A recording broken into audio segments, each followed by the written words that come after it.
My brother and I found two baby snakes. The black one latched onto his wrist instantly. The little white snake was barely breathing. I felt bad for the white one, so I took it home and nursed it back to health. The black snake turned human in just 1 year. Not only was she gorgeous, she treated my brother like royalty. Meanwhile, I was out hustling to feed myself and little white. I was way past marriage age.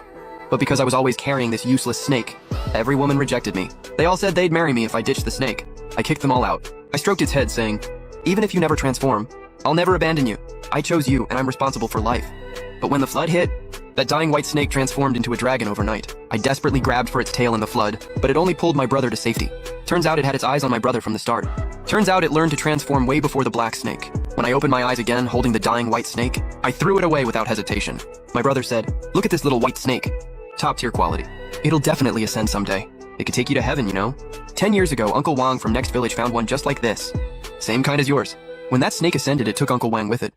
When you're successful someday, don't forget your big brother. My brother placed the white snake in my palm, but the villagers passing by got concerned. "Yanzi, you're too kind. Everyone knows white snakes transform easier than black ones. Muye isn't as steady and reliable as you, and he doesn't have your looks either. No matter how you look at it, you're the better choice." A flash of hurt crossed my brother's face, then he forced a smile. "It's okay, I'm the older brother. I should look after my little brother." I frowned in annoyance. Anyone looking closely could see the white snake was barely alive, but the black snake's eyes were sharp and alert. The villagers might not know, but my brother definitely did. This was the one most likely to ascend. In my past life, I didn't call him out. Because little white was covered in blood, I couldn't bear to abandon it. But now looking at this white snake, baring its fangs at me, I just found it pathetic. I threw little white straight onto a rock. I grabbed my basket and walked away. My brother cried out and frantically scooped up the white snake. "How could you do that?" "It's a life." I said, "Life has its destiny. If it's meant to die here today, that's its fate." "Muye, you're too cold-hearted." "Are you really just gonna watch it die? Right in front of you?" The villagers started pointing fingers at me. "He's heartless, that one. Our Yanzi is the one with a good heart. Now look at this brother. Throw him in a crowd and you'd lose him forever. His heart's just as ugly."